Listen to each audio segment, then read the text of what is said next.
सभी को जय जय। Bluetooth disconnected. First, Bluetooth pairing. I would like to start this assembly with a Mangala Sharan. Should be done by a very smallest kid or anyone with Namokar Mahamantra. So if I would like to call this small boy, so he can recite Namokar Mahamantra here. Right one? No? Yes? Come here. And start this. Start this assembly with Namokar Mahamantra reciting. Come here. Yeah.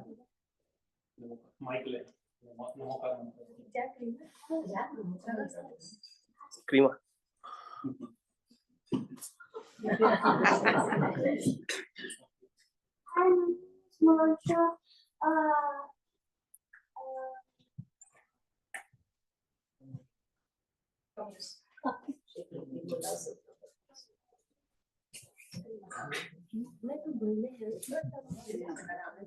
Okay.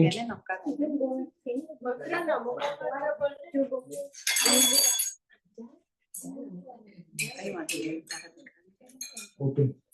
Thank you, Mitra, for coming here.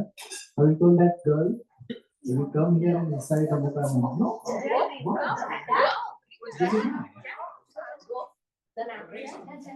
Are you Jain? Are you from Jain community? Yeah. Or do you know Namokar Mahamantra? She knows. She knows. Yes. She knows everyone. Otherwise, okay, you come. Yes. Sikha.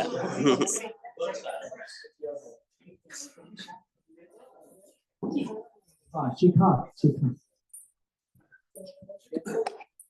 Namo Harihantaram, Namo Sita. Namo Haya. Namo Vajaya. Namo Loe Sarva Samuram.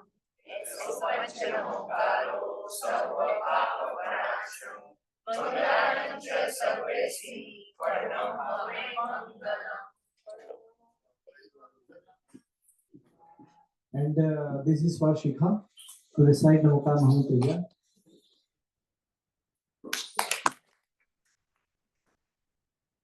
We have started our assembly with Namokar Mahamantra recitation. This is a very good opportunity for me to be with you all people living here in North Carolina, Cary City. And because of Kamleji Shah, it could be possible to be here among all of you. My Dasrashan Parv was in Atlanta, and I came here from India on 6th, and then after from 7 to yesterday, today morning, I was there in Atlanta with Sulinji and Rituji, and they took my care very well, and I enjoyed the Dasrashan Parv at Atlanta Temple, Bhagwan Mahavir Temple. And then after today, we are here. Kamleji told that if you are coming, so I will call people living around us, either they are Jain or non-Jain. So you should say something. This I would like to say you all people that we are human beings. There are 4 kinds of beings. One, we people as human. Hindi mein. Yeah. Okay. Hindi is as it is mother tongue, and we are usually just speaking Hindi. So I don't have any problem in speaking English also. But if it is adhyatma, if it is spirituality, that can be understood in our language more and more, or that can be explained very well in our language. Because if Adhyatma, spirituality, Jainism, it is told by our Acharyas in our scriptures, ancient scriptures. It is told either in Prakrit, either in Sanskrit, or in today's, it is in Hindi. So if we want to have a deep knowledge of Jainism, we want to know the principles, basic principles, and their core knowledge of what are the principles and what are the exact meaning of those principles, then we must know these all principles in Hindi. So no problem, I will start in Hindi also. So I was telling that 4 kind of living beings in each and every dharma, either it is Vedic, Hindu, Jainism, whatever. हम सभी यहाँ पर एक मनुष्य के रूप में हैं. हम मनुष्य में स्त्री हो या पुरुष हो, एक प्रकार जीवन का ये है जिसमें हम सब बैठे हैं. Another life is an animal beings. जानवर भी एक लिविंग बींग्स हमारी तरह है. और उस जानवर वाली गति को, यानी कि डेस्टिनेशन को, डेस्टिनी को, जैसे हम अपने आप को मनुष्य बताते हैं, they are called as animal, जानवर. तिर्यंच in our Jainism, in our Jain terminology, it is called as तिर्यंच. और एक है deities, heavenly souls, जो स्वर्ग में रहते हैं, हेवन में रहते हैं, उनको देव कहते हैं. तो उनकी गति देव गति कहलाती है. 4th one is very dangerous, and that is called as hellish being. If something absurd is going around us, we just ask, we just told, just shout, what the hell are you doing? What does it mean? What the hell are you doing? यानी कि हमारे जीवन में भी कुछ खराब होगा तो उसको हम कहेंगे what hell are you doing? कि भाई क्या गलत कर रहे हो. यानी कि what is your nature if you are doing something against your nature? That will be called as what hell are you doing? जीवन में हमारी जो प्रकृति है, हमारा जो जीवन है, वो क्यों है? Why we are human? Recording in progress. Why we are not animal? Why we are not babies? Why we are not hellish? क्यों हम मनुष्य क्यों हैं? इस बात की एक मन में there should be a search in our youngsters. यदि संसार में मेरे ही सामने आपके घर में कोई डॉग भी है, कोई एक डॉग भी है. डॉग हमारे घर में रहते हैं. डॉग को हम लोग पालते हैं, घुमाने भी ले जाते हैं. तो वो डॉग है और आप ह्यूमन है. ऐसा क्यों? वो एनिमल है, आप ह्यूमन है, आप मनुष्य हैं. ऐसा क्यों?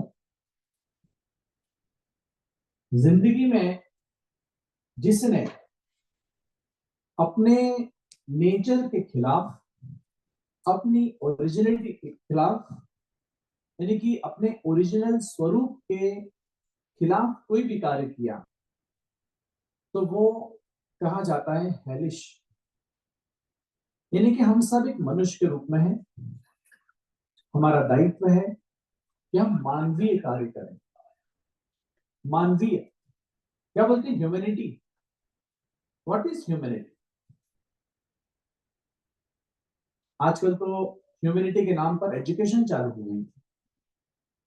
एजुकेशन में भी ह्यूमैनिटी कोर्स जैसी चीजें आ गई. ह्यूमैनिटी है क्या? Humanity is nothing but just your original nature of you. हमारा वास्तविक स्वरूप ह्यूमैनिटी है. सो हम क्या अपने वास्तविक स्वरूप में नहीं हैं? क्या हम अपना जीवन जैसा जीना चाहिए वैसा नहीं जी पा रहे हैं? क्या हम मानव होकर मानवीय नहीं है? The questions should be raised in our mind.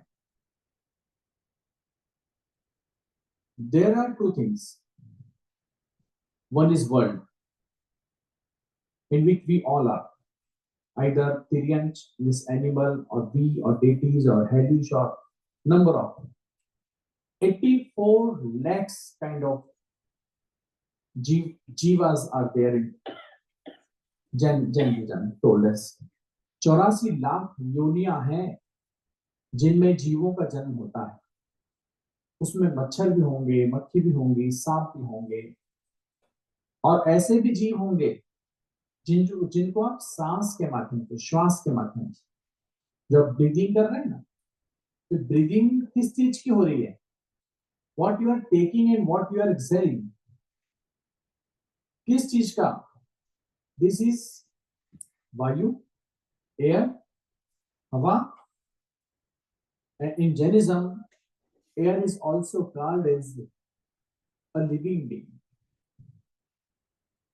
Innumerable, smallest micro level living beings are there. उसको कहते हैं वायु का एक जीव। वायु का एक जीव यानी कि एक इंद्रिय जीव। हम सबका मतलब है 5 इंद्रिय जीव। We have 5 senses. We can touch, we can taste, we can smell, we can have a look, we can see, and we can hear. These five kind of qualities are called as 5 senses, 5 इंद्रिय। यदि आपको स्पर्शन करने की, जैसे मैं स्पर्श कर रहा हूं, तो मुझे ये खुरदुरा लग रहा है, रफ एज लग रही है। इस पे स्पर्श कर रहा हूं तो this is smooth. So this is a kind of sense, इसको स्पर्श इंद्रिय कहते हैं। और जब हम खाते पीते हैं, उसको हम टेस्ट लेते हैं, उसको कहते हैं रसना इंद्रिय, सेंस ऑफ टेस्ट। और जो हम स्मेल करते हैं, अच्छी खुशबू आ रही है या बैड स्मेल आ रही है, वो नाक से करते हैं, तो उसको कहते हैं हम लोग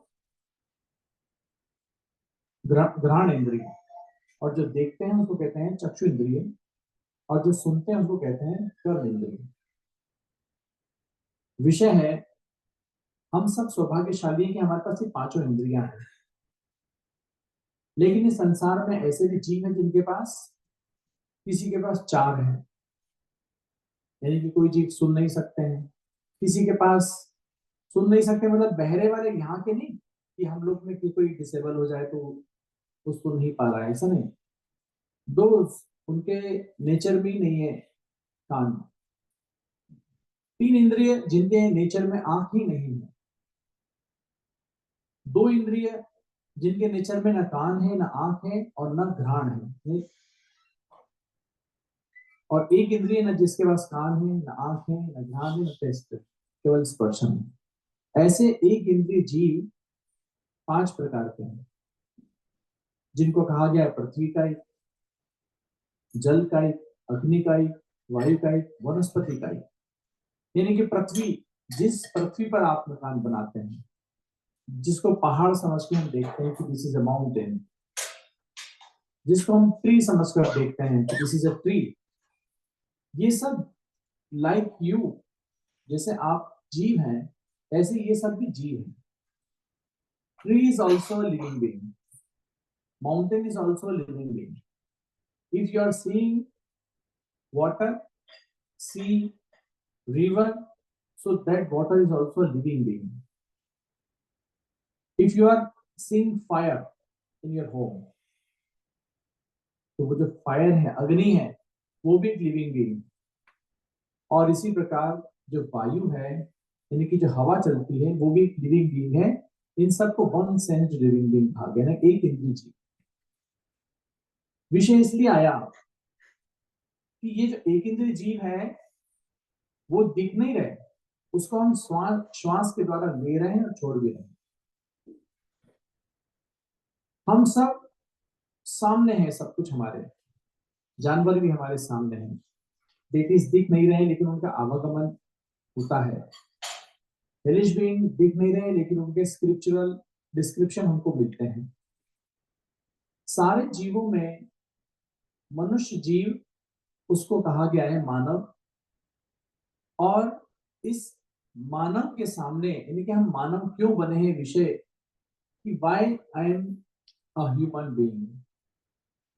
डॉग भी है सामने, लेकिन मैं ह्यूमन बीइंग हूं। जीवन में जिसने अपने वास्तविक स्वभाव से जीना सीखा है, वो अच्छी गति को प्राप्त करता है। और अच्छी गति को प्राप्त करना यानी कि मनुष्य जन्म को प्राप्त करना। आज हम सब लोग मनुष्य बनकर बैठे हैं।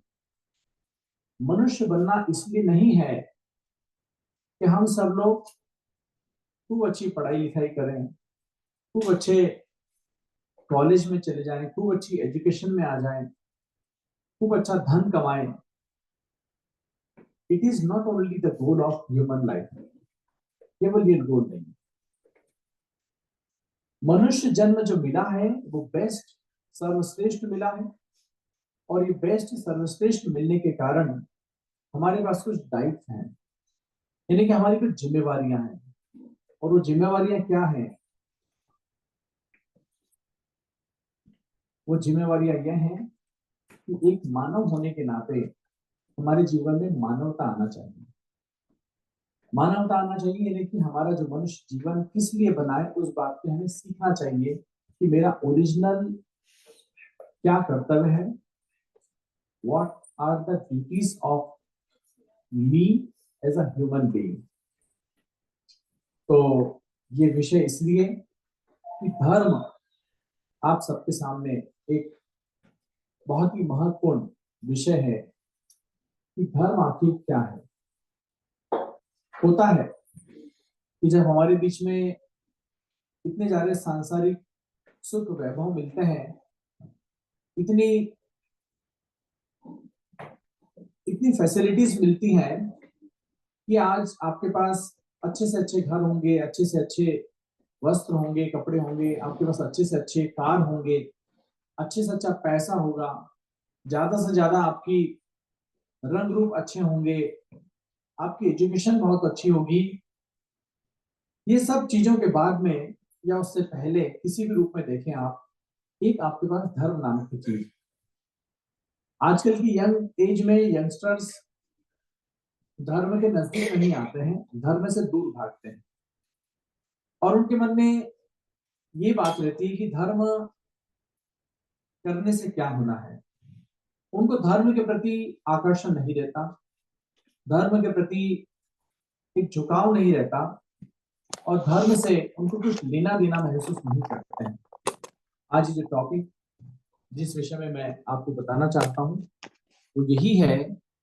विशेष रूप से हमारे यंगस्टर्स हों या आज हमारे विदेश में आकर रहने वाले हमारे भक्त हों, लोग हों, जीवन में मनुष्य जन्म का एक इम्पोर्टेंस हमको जानना अत्यंत आवश्यक है।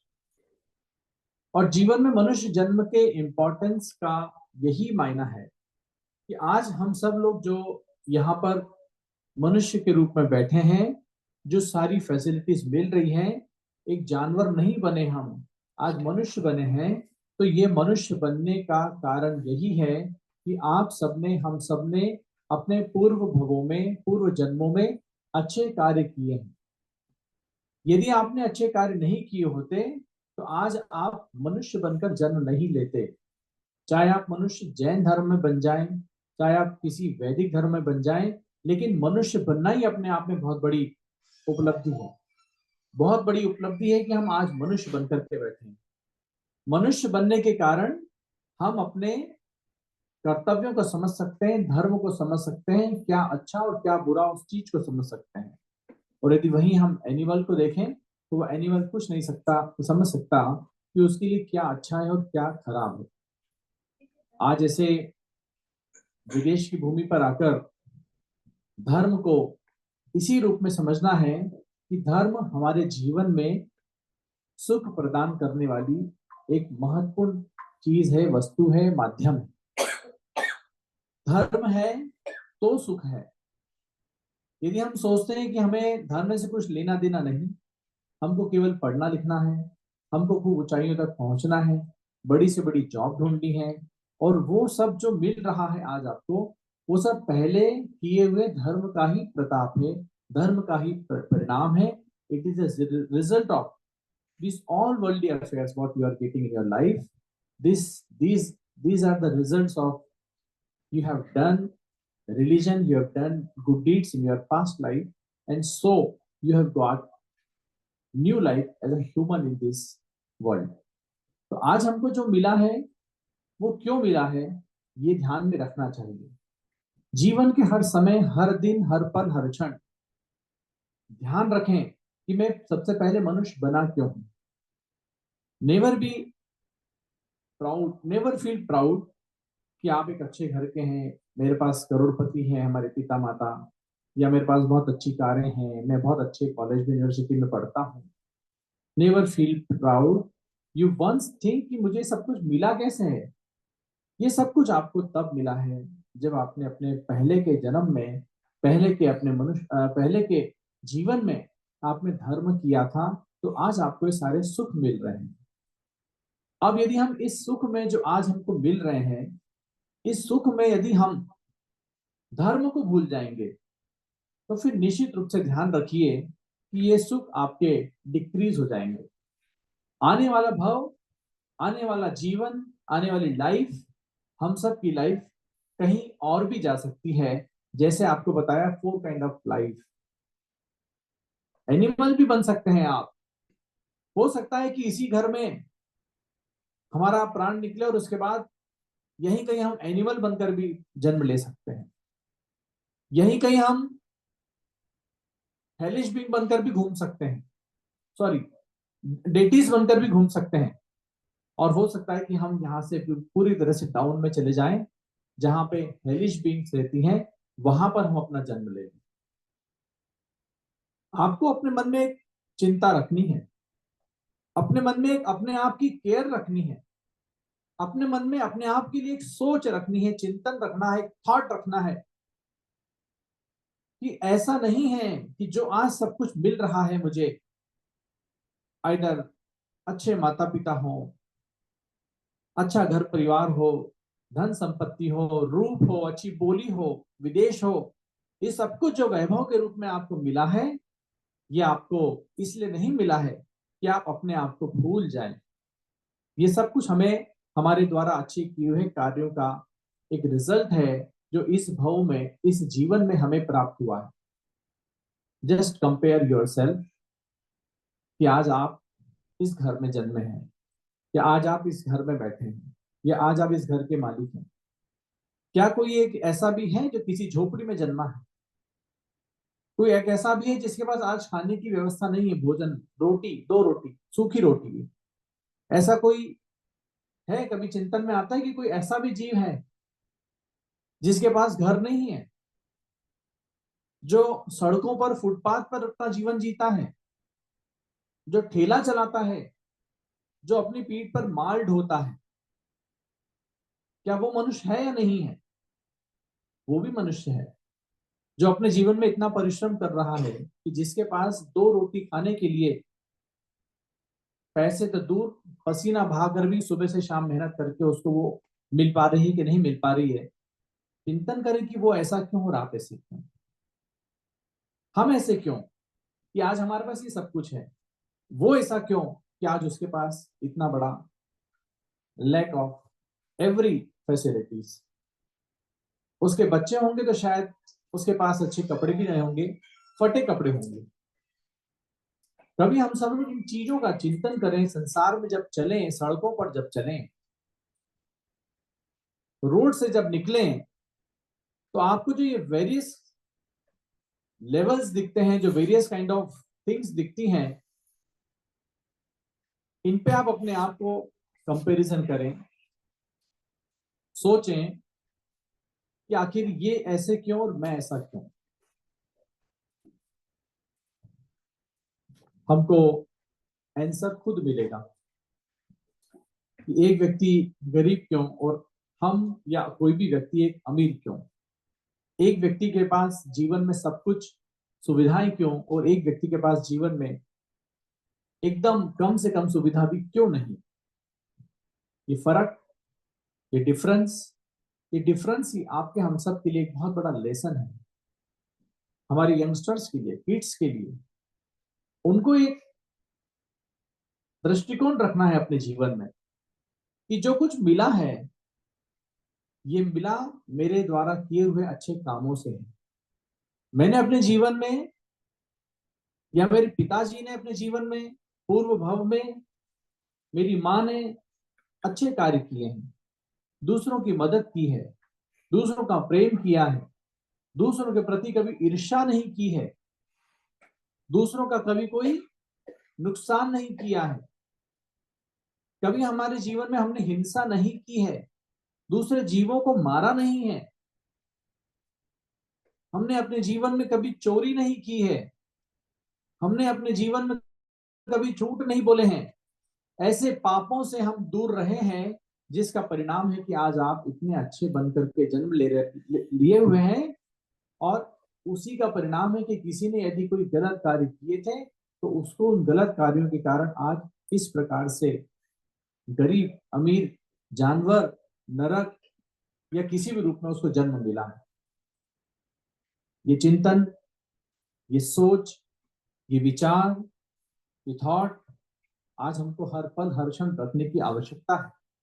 आप चाहे हार्वर्ड यूनिवर्सिटी में पढ़कर आए, आप चाहे गूगल कंपनी में जॉब करें, आप चाहे एप्पल में काम करें, आप चाहे दुनिया की बेस्ट से बेस्ट कंपनी में बेस्ट से बेस्ट पोस्ट पर चले जाएं, लेकिन जीवन में हमेशा ध्यान रखना कि मुझे जो कुछ भी मिल रहा है, आप कहीं के एमडी, चेयरमैन, सीईओ भी बन जाएं, उसकी खुशी करना, उसका गर्व करना कि हाँ मैं इस कंपनी का सीईओ हूं, ओके, एंजॉय करना, लेकिन एक बैकएंड में, एक अपने माइंड में, एक बैक में एक थॉट जरूर रखना कि आखिर मैं हूं क्यों।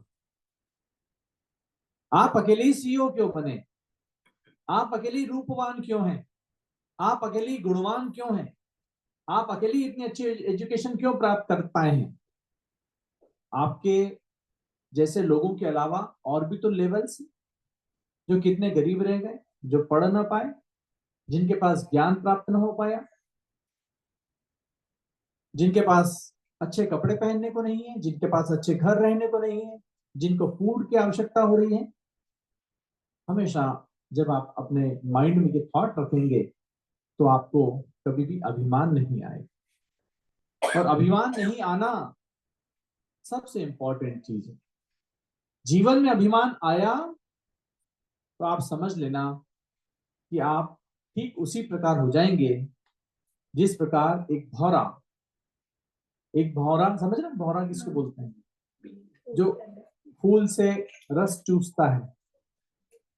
जिस प्रकार एक भौरा फूल से पराग चूसता है, रस चूसता है, और भौरे की सारी शक्ति होते हुए उसका डंक बड़ा पेनिट्रेटिंग होता है, बावजूद उसके जब वो रस में डूब जाता है तो वो इतना डूब जाता है कि यदि फूल का बंद होने का समय आ जाए तब भी वो उड़ के अपनी जान नहीं बचाता है, और इवन फूल बंद हो जाता है और भौरा अंदर रह जाता है। ये स्थिति हमारी हो सकती है। इस स्थिति पर इस पोजीशन से हमको बचना है, और इस पोजीशन से बचने के लिए हमें जीवन में अभिमान नहीं आना कभी भी। और अभिमान आएगा तो आप जितना अभिमान आएगा उतना हम समझ के चलें कि अपने जीवन को हम उस भौरे के समान पराग में डुबाते जा रहे हैं। हमको एहसास ही नहीं है कि मुझे उड़ भी जाना चाहिए, मुझे अपनी जान बचाने के लिए यहाँ से निकल जाना चाहिए। हमको एहसास ही नहीं होगा, हम उसका रस ही चूसते रह जाएंगे और कभी वो फूल बंद हो जाएगा, यानी कि आपकी आयु पूरी हो जाएगी और आपके प्राण निकल जाएंगे, और आप कैसे एक रस में डूबे हुए भौरे के समान अपना जीवन यहाँ पर व्यतीत करके जाएंगे। सुख, वैभव, संपत्ति, जितनी भी चीजें हैं, चाहे वो आपकी अच्छी बेटी हो, चाहे अच्छा बेटा हो, चाहे अपनी पत्नी हो, अच्छे माँ हो, अच्छे पिता हो, इन सब की प्राप्ति पुण्य से होती है। इन सब की प्राप्ति हमारे द्वारा पिछले जन्म में किए हुए अच्छे कार्यों से होती है।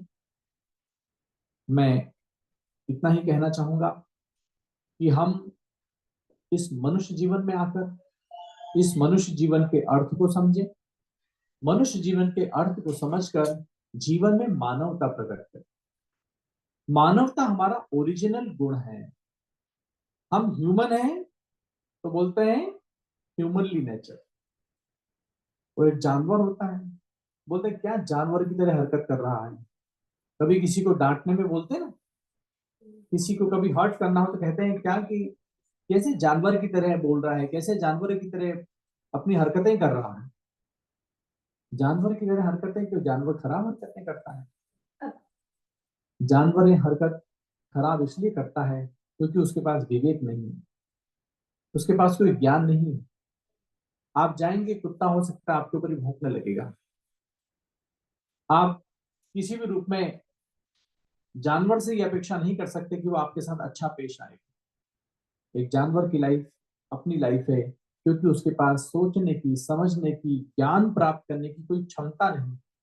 एक डॉग किसी कंपनी का सीईओ नहीं हो सकता, एक डॉग किसी ऐसे घर का मालिक नहीं हो सकता क्योंकि उसके पास क्षमता ही नहीं, उसके पास ज्ञान प्राप्ति का कोई स्रोत ही नहीं है, सोर्स ही नहीं है। इसलिए मनुष्य जीवन में हम सब आए हैं, और चूंकि ये जो विदेश है, हम देश से आए हैं, ये विदेश है, तो जो विदेश है इसको हम दूसरी भाषा में कह सकते हैं भोग भूमि है, लैंड ऑफ कंजप्शन। इसलिए क्योंकि यहाँ पर आपको हर चीज की बड़ी अच्छी सुविधाएं प्राप्त हो रही है। बाहर बर्फ गिरेगी तो भी आप अंदर आराम से अपने नॉर्मल क्लोथ्स में बैठे रहें। सुविधाएं हैं, सुख है, अच्छी अच्छी कार है, ऐसी कार है आपके पास कि जो खुद अपने आप चलती रहेगी और खुद अपने आप ब्रेक लगा लेगी। ये जो भोग है, भोग की जो भूमि है, इस भोग की भूमि में मानवता का संस्कार हमारे अंदर जरूर रह जाना चाहिए, वरना ये भोग, ये अट्रैक्शन, एंजॉयमेंट, ये फैसिलिटीज आपको इतनी जोर से खींचेगी कि आपको एहसास भी नहीं होगा कि आप खींचा गए हैं। आपको एहसास भी नहीं होगा कि मैं भी कुछ हूं या मेरे जीवन का मानव गुण भी कुछ है। आप एहसास ही नहीं कर पाएंगे। इतना अच्छा यहाँ का एटमॉस्फेयर, इतनी अच्छी हर चीज की क्या बोलना, सभी चीज आप समझ रहे हैं, उसका सुख ले भी रहे हैं। तो ऐसे स्थान पर रहकर जहाँ हम सबको इतनी सुविधाएं मिलती हैं, कष्ट कम होते हैं, तो ये हमको अपने आप से दूर न कर देती हैं। ये कष्ट, ये एंजॉयमेंट, ये खुशियां, ये फैसिलिटीज, ये सुख हमको अपने आप से दूर न कर दे, इस बात का हमें ख्याल रखना है जीवन भर। और उस बीच में केवल यही ध्यान रखना है कि मैं मानव हूं तो मेरे जीवन का मानव गुण मेरे पास रहना चाहिए। मेरे जीवन में जो आज ये खुशियां मिली हैं, जो सुविधाएं मिली हैं, ये मुझे इसीलिए मिली हैं कि मैंने कुछ अच्छे कार्य किए हैं। और आज भी अब हमें अच्छे कार्यों को करने की हमेशा आवश्यकता है और हमेशा होगी। और अच्छे कार्य करना कहते किसको हैं? अच्छे कार्य करना, इधर ही देखिए, सभी लोग इधर देखें, कहीं और ना देखें। जो जिसका चल रहा हो उसको उसमें चलने दें। आप अपने जिस मंतव्य से बैठे हैं, जिस उद्देश्य से बैठे हैं, उसमें ध्यान दें। और ये जो बात आई थी कि मानवता की, अपने आप के ध्यान रखने की, मैं कौन हूं इस बात का ध्यान रखने की, मेरे जीवन की उपलब्धियां क्यों हैं इस बात का ध्यान रखने की, जब ये ध्यान आपके पास रहेगा तो उसके पीछे, आपकी मानवता के पीछे, आपके ओरिजिनल नेचर के पीछे एक ही चीज आपके सामने आएगी, उसका नाम है धर्म। यदि मानव रहकर मानवता अपने जीवन में लानी है तो धर्म को अपने साथ रखना होगा। जैसा आपने पहले धर्म अपने साथ रखा, उसका फल आज आप सब भोग रहे हैं। आज आप सबको वही फल मिला है। कोई जैन बनकर भी जन्म लिया है, अनंत भगवान की पूजा भक्ति करता है। कोई अन्य धर्म में जन्म लेकर के अपने गुरु, अपने इष्ट की पूजा करता है। लेकिन ये जो आपको सब कुछ मिला है, धर्म का परिणाम है। मैं अपने यंगस्टर्स के लिए, अपने सभी साथियों के लिए इतना ही कहना चाहूंगा कि धर्म ही सुख देता है।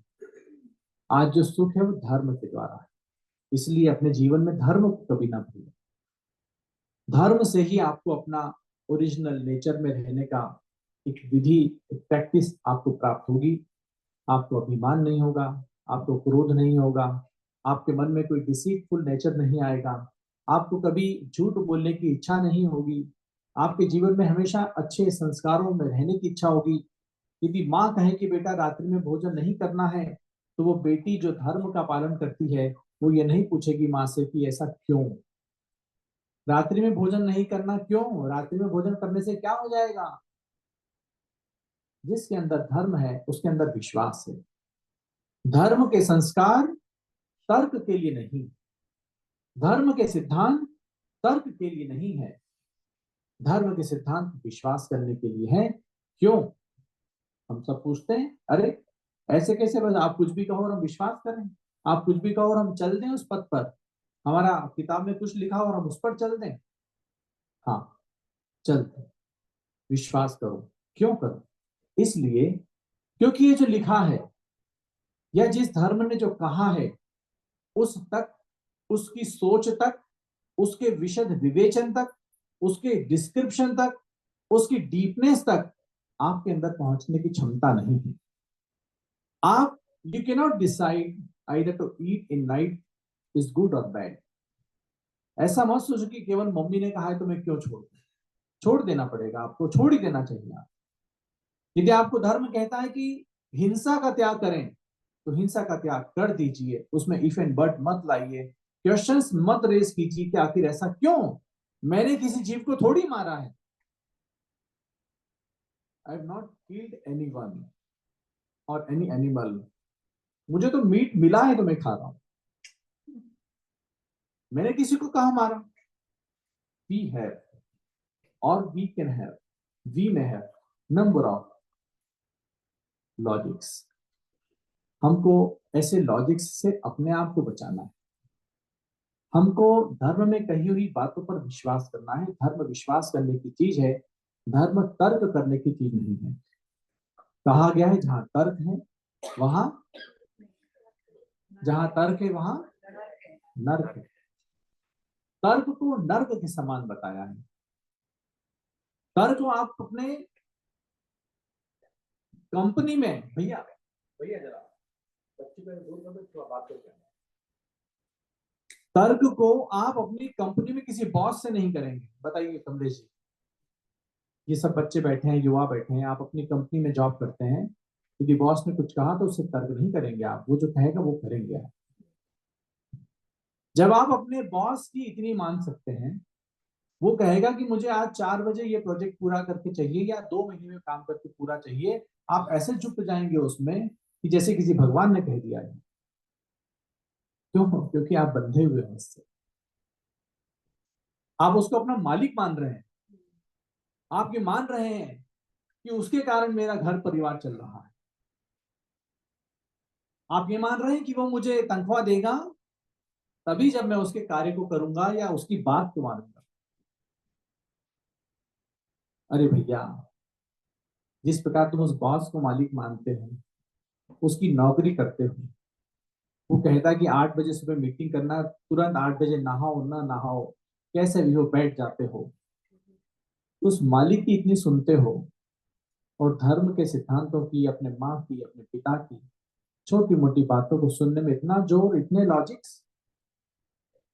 बॉस के सामने तर्क करोगे आपकी नौकरी चली जाएगी। एक दिन, थोड़े दिन सुनेगा तर्क, आप थोड़े दिन आपकी बातें सुन लेगा, ठीक है भाई ऐसा नहीं तो ऐसा, ऐसा नहीं तो ऐसा। एक दिन वो चिढ़ जाएगा पूरी तरह से कि जब देखो तभी आता है और अपने दिमाग को लगाता है, जो मैं कहता हूँ वो नहीं करता। बॉस चाहता है कि जो मैं कहूँ वो करे, कर्मचारी या उसका जो भी सबॉर्डिनेट।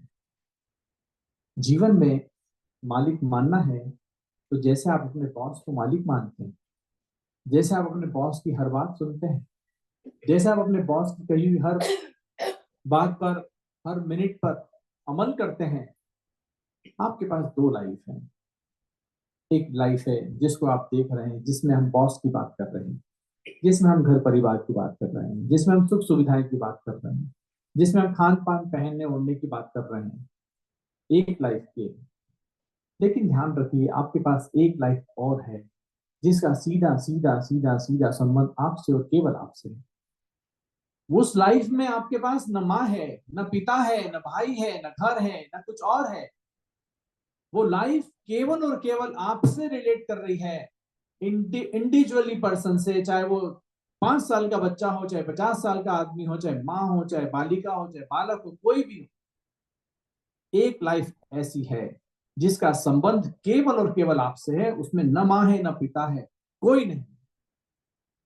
उस लाइफ का ध्यान रखें। ये लाइफ का ध्यान तो आपका बॉस आपको रखवा लेगा, वो सब कुछ करवा लेगा आपसे, और उसके आशीर्वाद तले आपके बड़े बड़े घर, कार, मकान सब मिल जाएगा। ऐसा लगेगा कि वाह, 20 साल से इसी कंपनी में हूं मैं, आज तक मैंने छोड़ा नहीं, मेरी सब सुख सुविधा बन गई, मैं पूरे आनंद में हूं, मेरी जो तरक्की हुई है, मेरे बड़ा खुश हूं। ये खुशी एक लाइफ की है, इसके पीछे एक और लाइफ है, जिसको मैंने कहा, जिसका संबंध केवल और केवल आपसे है। आपके पास दो चीज है, एक है आपका शरीर, जो हम सब देख रहे हैं एक दूसरे को। ये शरीर तो आप एक दूसरे के लिए उपयोग करते हैं। माँ एक बेटे को जन्म दे सकती है, उसका लालन पालन कर सकती है। एक बेटा अपने माँ को सेवा कर सकता है, वो बुजुर्ग हो जाए तो उसकी सेवा कर सकता है, उसको अपने साथ रख सकता है, उसकी सारी व्यवस्थाएं कर सकता है। यह है शरीर। इस शरीर को आनंद है। एक है आपके पास आत्मा। शरीर और आत्मा, ये दो चीजों का जो भेद है, जो डिफरेंस है, जैन धर्म में इसको भेद विज्ञान कहा गया। जैन धर्म का एक बहुत महत्वपूर्ण सिद्धांत है, जिसको भेद विज्ञान से जाना गया। और भेद विज्ञान का अर्थ ही है, जिस दो लाइफ की मैंने आपको बात की अपनी भाषा में, वो दो लाइफ भेद विज्ञान के सिद्धांत को सिखाती है। वो कहती है कि आपके पास एक शरीर है तो दूसरी एक आत्मा है। शरीर का जितना उपकार करेंगे, समझ लेना हिंदी को थोड़ा सा, शरीर का आप जितना उपकार करेंगे, आपकी आत्मा का उतना अपकार होगा। अपकार यानी कि डाउनफॉल, इंसल्ट, या मान लीजिए उसकी कोई उन्नति नहीं होना। शरीर का हम सब लोग जितना उपकार करेंगे, शरीर के प्रति जितने सजग रहेंगे, शरीर को जितना, शरीर के प्रति जितना ध्यान रखेंगे, शरीर का मतलब केवल नहाना वाना नहीं कि अच्छे से तैयार हो गए बस, वो शरीर का ध्यान रखें, ये सब शरीर का ध्यान है। ये बॉस की सुनना शरीर का ध्यान है, नौकरी करना शरीर का ध्यान है, व्यापार करना शरीर का ध्यान है, अच्छे घर बनाना शरीर का ध्यान है, अच्छी कार में घूमना शरीर का ध्यान है, अच्छे घर में गद्दे होना, सारी सुविधाएं होना शरीर का ध्यान है। ये सब शरीर का ध्यान है। और दूसरा ध्यान आत्मा का है। जब आप शरीर का ध्यान रखेंगे तो आप आत्मा के ध्यान से वंचित हो जाएंगे, आप आत्मा की तरफ ध्यान नहीं दे पाएंगे। जब आप आत्मा का ध्यान करेंगे तो शरीर का ध्यान नहीं रख पाएंगे। और हमारा मानव जीवन का, मानवता का, इस जन्म का जो उद्देश्य, जो पिछली बातें हमने की, कि पिछले जन्म में किए अच्छे कार्यों का प्रतिफल आज, हमारा ये सारा जो उद्देश्य है वो आत्मा का ध्यान रखने में महत्वपूर्ण उद्देश्य आज इस मनुष्य जीवन का है। मानव जीवन में मानवता का होना, ह्यूमन बनकर ह्यूमैनिटी ना हो तो सोचो फिर आप, जो चीज मिश्री है, मिश्री समझते ना, मिश्री को शिखा, मिश्री समझते, मिश्री क्या बोलते हैं, क्रिस्टल्स, शुगर क्रिस्टल्स, साकर। मिश्री कैसी होती है, टेस्ट स्वीट। और यदि मिश्री में स्वीटनेस ना हो और मैं कहूं ये मिश्री है, तो आप क्या कहेंगे उसको? इधर कहेंगे denied, no it is not मिश्री, I will tell no, it is Mishri. You will know why. It doesn't keep any sweetness in itself. आप अपने आप में मिठास नहीं रख रहे हैं। हम मानव होकर हमारी मानवता हमारे अंदर है और उसके बाद कहते हैं हम मानव हैं। कोई व्यक्ति कैसे कहेगा, भगवान कैसे कहेंगे कि तुम मानव थे? तुमने क्या किया अपने जीवन में? तुम मानव से आए हो, मानव जीवन में तुमने किया क्या? कौन सी मानवता थी तुम्हारे अंदर? तुमको बताना पड़ेगा कि मैंने 5 पापों से दूर रहना सीखा है, मैंने हमेशा भगवान के दर्शन करना सीखा है, मैं भगवान की पूजा करता था, मैं दूसरों की मदद करता था, मैंने अपने जीवन में त्याग को अपनाया भगवान, मैंने अपने जीवन में उपासनाएं की हैं, मैंने अपने जीवन में दान किया है। ऐसा नहीं कि मैंने जीवन में सब कुछ प्राप्त करके संग्रहित किया है, केवल धन को अपने पास इकट्ठा नहीं किया है, धन का कुछ उपयोग दान में भी किया है। चलो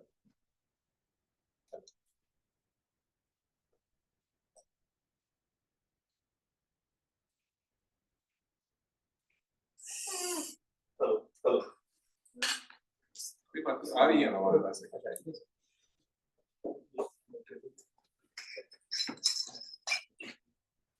इंपॉर्टेंट इश्यू है केवल एक ही कि हम सब कुछ करें, लेकिन एक अपनी आत्मा का जरूर ध्यान रखें कि मेरे पास शरीर के साथ एक आत्मा रूपी चीज भी ऐसी है, उसका भी ध्यान रखना मेरी ही जिम्मेवारी, मुझे ही रखना है। उस आत्मा का ध्यान आपको आपकी माँ नहीं रख पाएगी।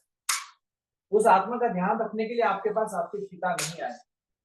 उस आत्मा का ध्यान रखने के लिए आपका भाई आपसे कुछ नहीं करवा पाएगा। उस आत्मा का ध्यान आपको रखना है। और आपको रखना क्यों है?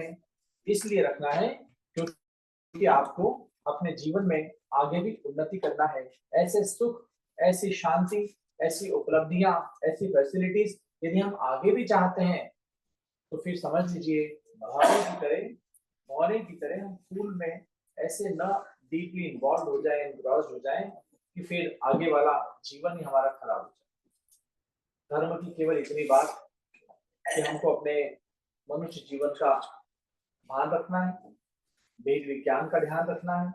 हमारे पास शरीर है तो एक आत्मा भी है, आत्मा का भी ध्यान रखना है, आत्मा का भी उपकार करें, आत्मा के लिए भी कुछ करें।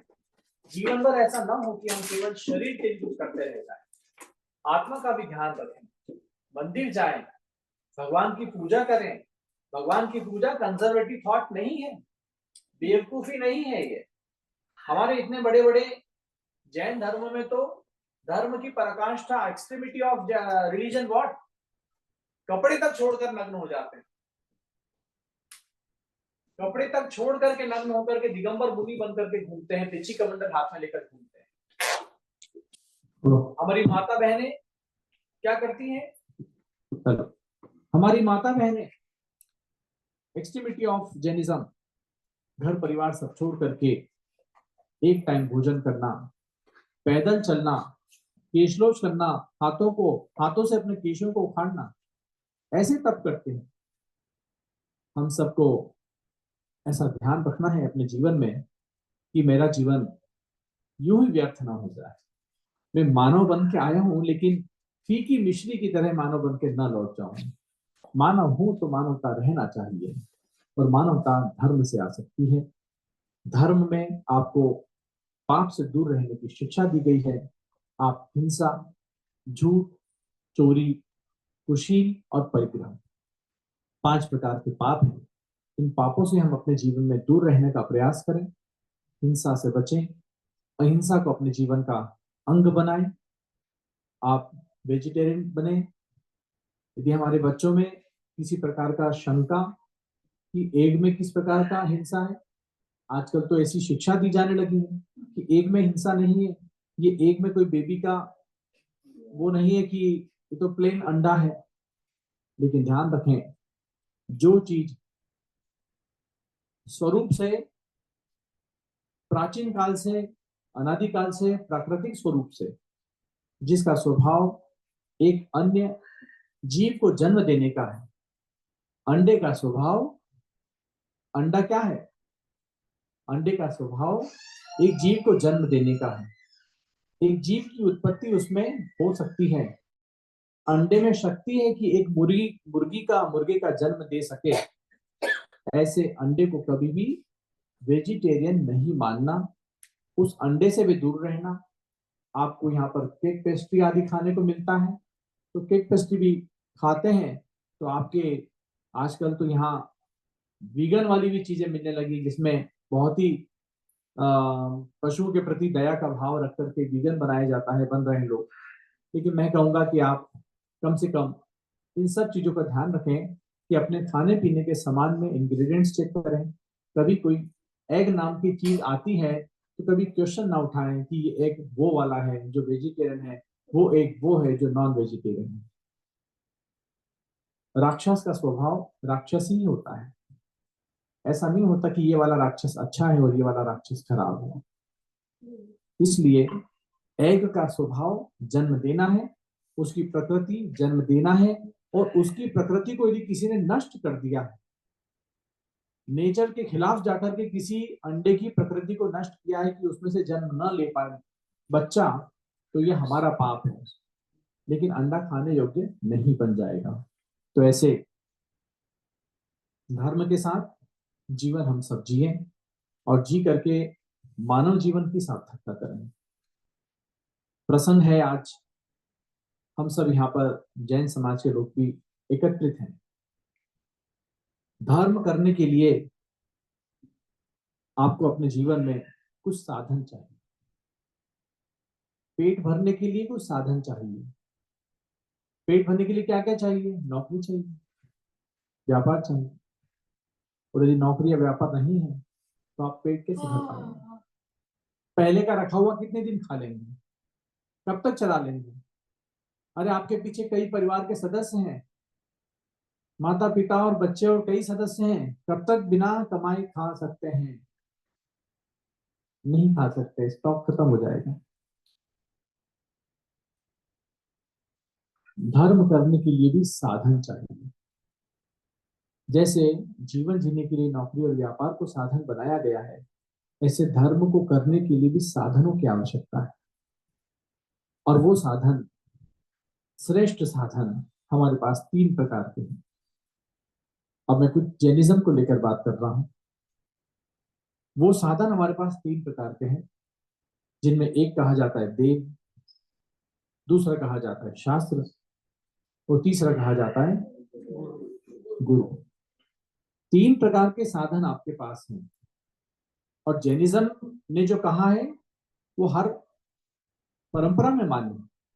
हर परंपरा के लोग भी वही कर रहे हैं जो अभी चर्चा हो रहे वाली है। देव, शास्त्र, गुरु, 3 आपके पास साधन है धर्म करने के लिए। आपके अंदर ह्यूमैनिटी को जागृत करने के लिए, आपके अंदर ह्यूमैनिटी को कांस्टेंट बनाए रखने के लिए, आपके अंदर ह्यूमैनिटी को और मोर एंड मोर डेवलप करने के लिए, आपके अंदर जो आप बैठे हैं, जो आपके अंदर जो आत्मा बैठी है, जो आपका अपना इनर सोल है, जो सेल्फ के लिए है, सेल्फ के द्वारा है, उसको प्योर बनाने के लिए धर्म कहा गया है। और धर्म को करने के लिए 3 साधन बताए। उसमें एक का नाम है देव, एक का नाम है गुरु, और एक का नाम है देव शास्त्र, और एक तीसरा नाम है गुरु। देव का नाम क्या है? देव का मतलब क्या है? देव कहां मिलते हैं? देव का साधन स्वर्ग में जाकर नहीं ढूंढना है कि जब हमारी आयु पूरी हो जाएगी, मर जाएंगे, तब जाकर ऊपर देखेंगे। स्वर्गीय हो जाने के बाद जो इंसान इस संसार से मर जाता है, बड़ी कटु भाषा में बोलना चाहूंगा मैं इस समय, कि जिससे आपके मन को कुछ सीख मिले, तड़प मिले। जो इंसान इस संसार से मर जाता है, हर इंसान के आगे लगाया जाता है स्वर्गीय। क्या होता है स्वर्गीय? स्वर्गस्थ, स्वर्गीय क्या होता है? लगाया जाता है कि स्वर्ग में चले गए साहब। अरे क्या पता है कि स्वर्ग में? अरे नरक में चले गए होंगे तो, जानवर बन के आपके सामने घूम रहे होंगे तो, वो पिता थे कि माँ थी कि पत्नी थी कि बच्चा था, क्या मतलब है? स्वर्गीय कहने के लिए अच्छा लग रहा है, सम्मान के लिए हम स्वर्गीय लगाते हैं कि फलाने स्वर्गीय।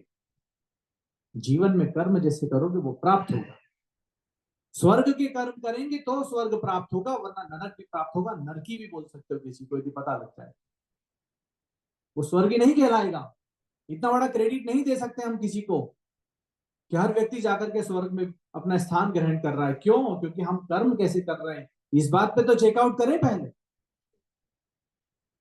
2 लाइफ की बात जो कही, यही तो कही है कि एक लाइफ का तो आनंद हम सब ले रहे हैं, खूब आनंद आ रहा है, और दूसरी लाइफ के बारे में हमारा चिंतन नहीं है। और चिंतन दूसरी लाइफ का ही आपको स्वर्गीय या नरकीय बताएगा या बनाएगा। हम तो यहाँ स्वर्गीय सबको कहेंगे, लेकिन हमारा होगा क्या, ये हमको आज सोचना पड़ेगा कि हम स्वर्गीय होने वाले हैं कि हम नरकीय होने वाले हैं, नारकीय होने वाले हैं कि स्वर्गीय होने वाले, या जानवरी होने वाले। होने क्या वाले? 3 ही 4 गतियां हैं। विषय है हम यदि वास्तव में स्वर्गीय होना चाहते हैं, वास्तव में हम चाहते हैं कि हमारा जीवन स्वर्ग की तरफ जाए, तो ध्यान रखिए धर्म करना है। और धर्म के लिए 3 साधन आपको बताए हैं, देव, शास्त्र, गुरु। इन 3 की आराधना करना। इन 3 की आराधना में 3 प्रकार से होती है। सरल भाषा में मिनिमम लेवल पर बताऊंगी। एक मन है, एक वचन है, एक काया है। यानी कि आप अपने जीवन में देव यानी कि कौन? बात चली थी कि वो वाले देव नहीं। देव यानी वो देव जिन्होंने अपने जीवन में स्वयं भगवान बनने का स्थान प्राप्त किया है, जो स्वयं परमात्मा बने हैं, जो स्वयं परम ब्रह्म बने हैं, जो स्वयं कभी जन्म और मरण नहीं करेंगे। जन्म लेना खुशी की बात नहीं है। जब जन्म होता है हमारा, तो जन्म लेने के बाद काफी बाजे बजाए जाते हैं, घंटी बजाई जाती है। मेरे घर में पुत्र रत्न प्राप्त हुआ है, अपने माता पिता घंटी बजाए जाते हैं, खुश होते हैं, मिठाइयां बांटते हैं, लोगों को बुलाते हैं, उत्साह करते हैं, महोत्सव करते हैं। ये जन्म लेना दुख का कारण है। जन्म है तो बुढ़ापा है। किसको पसंद है बुढ़ापा? बताओ। यहाँ जितने लोग बैठे हैं, किसको पसंद है कि मुझे तो बुढ़ापा पसंद है, सीधे बूढ़ा हो जाऊं तो भी अच्छा लगेगा? कौन पसंद करेगा? एक भी आदमी बुढ़ापे को पसंद नहीं करेगा। जो बूढ़ा है वो भी नहीं पसंद करेगा कि मैं बूढ़ा कैसे हो गया। उसकी शरीर की अशक्तता, उसके शरीर की जो कैपेसिटी खत्म हुई है, आज वो चलने फिरने के लायक नहीं है। या बचपन में, जवानी में जैसी उसकी स्पीड थी, स्फूर्ति थी, जो एनर्जी थी, उसको नहीं मिलती है, वो उसका दुख है। जन्म लेना दुख का कारण है और मरना भी दुख का कारण है। मरना तो हर कोई समझता है। अभी यहाँ पर कोई एक चींटी चलती हुई दिखेगी, आप थोड़ा सा टच कीजिए, एकदम दूर भागेगी आपसे। क्यों भागती है? वो मरने से बचना चाहती है। वो सोचती कि मुझे मारने कोई आ रहा है क्या। एक जीव, एक चींटी जैसा तुच्छ प्राणी, जिसके अंदर क्या ज्ञान हो सकता है, मरने से बचने का प्रयास करती है, मरना नहीं चाहती। मरना भी दुख का कारण है। मरना कोई नहीं चाहता इस संसार में। और जन्म लेने के बाद कभी गरीबी आएगी, कभी अमीरी आएगी, कभी कुछ नहीं तो डिप्रेशन आएगा। आजकल तो डिप्रेशन बड़ा आ जाता है, बच्चों को डिप्रेशन आ जाता है। जिनके पास जीवन में कोई जिम्मेवारियां नहीं, उनको डिप्रेशन आ जाती है।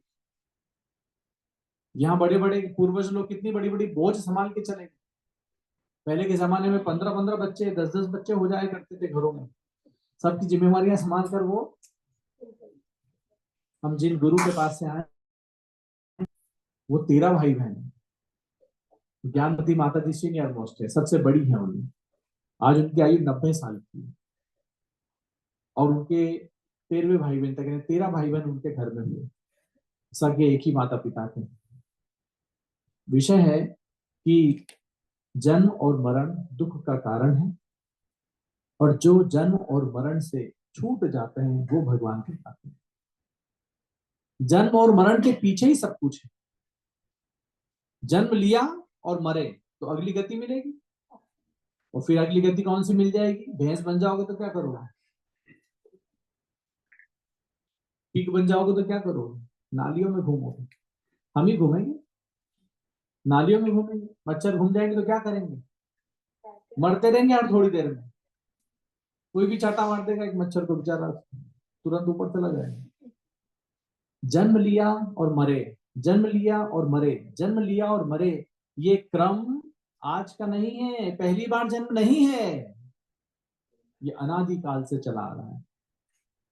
इन्फानाइट टाइम्स हो चुके, इन्फानाइट भव ले चुके, इन्फानाइट लाइफ बीत चुकी, यही सब कुछ हो रहा है। आज तो यही घर दिख रहा है, कभी तो इससे भी बड़े बड़े महलों में रह चुके हैं हम सब, राजा महाराजा तक बन चुके होंगे, लेकिन उस समय भी हमने अपने लाइफ की वैल्यू को नहीं पहचाना, तो फिर डाउनफॉल में चले। पूरा सांप सीढ़ी का खेल है। सांप सीढ़ी समझते हैं? क्या बोलते हैं सांप सीढ़ी? Snakes and ladders. Snakes and ladder. सांप सीढ़ी का खेल है। गोटी फेंको, गोटी फेंकने के बाद जो आएगा, आपके 3 आ गया और 3 पे सांप बैठा है, तो आप जहां थे वहां से नीचे उतर जाओगे। विषय है कि कैसे हमको कर्म करना है, ये सीखने के लिए धर्म करना है, और धर्म के लिए देव, शास्त्र, गुरु, 3 माध्यम आपके पास हैं। देव का अर्थ है जिन्होंने जन्म और मरण से मुक्ति प्राप्त कर ली है, भगवान बन चुके हैं, उनको कहते हैं देव। उनकी आराधना करना, उनकी पूजा करना, उनकी भक्ति करना धर्म कहलाता है। और जो इन सब से दूर रहना चाहते हैं वो अधर्मी है। वो बच्चे हों, बड़े हों, बूढ़े हों, कोई हो, जो इन चीजों से दूर रहना चाहते हैं, जो इनके नजदीक नहीं जाना चाहते हैं, जो इनके नजदीक जाने का प्रयास नहीं करते हैं कि मुझे तो टाइम ही नहीं मिलता, मैं क्या करूं, आप अधर्मी हो।